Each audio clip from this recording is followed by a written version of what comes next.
Avant de te parler de discipline au sens propre du terme, je t'invite à penser à des gens que tu admires, des personnes connues ou inconnues, des stars, des hommes politiques, des journalistes, des sportifs. Imagine seulement la discipline qu'ils ont eue pour en arriver à ce niveau-là. Même si ce sont des gens qui ont forcément, probablement un talent à la base, il y a eu beaucoup de travail et donc beaucoup de discipline. Voilà, garde ça en tête, c'est important. Voilà. Pour moi, maintenant, en discipline, il y a deux sens. Il y a ce qu'on veut atteindre. Si tu te rappelles quand tu étais à l'école, je sais pas, les mathématiques, le français, toutes ces matières qu'on appelait aussi des disciplines, mais il fallait la discipline pour comprendre et arriver à être bon dans ces disciplines finalement. C'est la discipline pour la discipline. Donc, ce que je voudrais attirer ton attention sur le fait que là, on parle de choses dont on a conscience.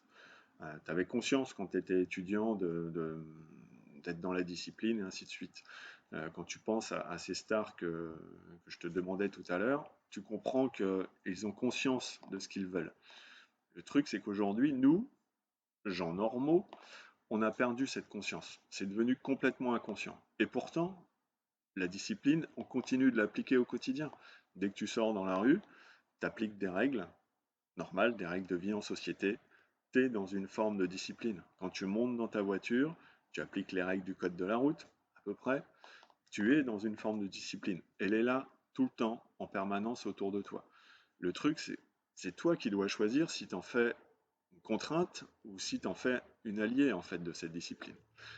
Ce que je veux t'emmener, en vérité, c'est à choisir d'être discipliné pour aller vers un objectif.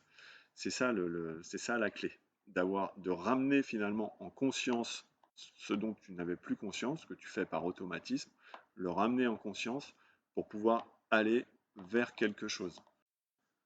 Tu vas me dire, il est bien sympa lui avec ses histoires de conscient et d'inconscient, mais comment je gère moi ça au quotidien? En fait, ta discipline, elle est partout tout le temps. Quand tu te dis, je dois arrêter de fumer, il faut que je perde 5 kilos, il faut que je fasse attention à mon sommeil. Voilà, tout ça, en fait, ça ne dépend que de toi et de la discipline que tu vas t'imposer. Alors, comment tu fais? Ben, tu refais comme au collège, tu vas te chercher un petit cahier, et plutôt que de il faut, je dois, c'est comment je fais pour arrêter de fumer, comment je fais pour perdre ces 10 kilos, et ainsi de suite, ainsi de suite. Et dessous, tu te mets tous les steps par lesquels tu devras passer pour atteindre cet objectif. Et tu t'imposes une discipline. Toutes les semaines, ceci tous les jours, cela tous les matins, je commence comme ça. Et tu te mets en place une discipline. Au départ, c'est fatigant, c'est sans doute frustrant, je te le confirme, mais ça va porter ses fruits à un moment donné.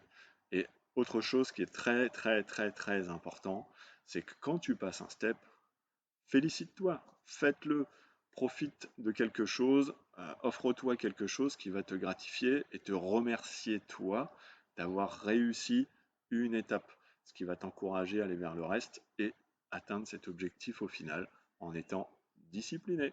Je te souhaite une excellente journée et une très bonne semaine. Ciao!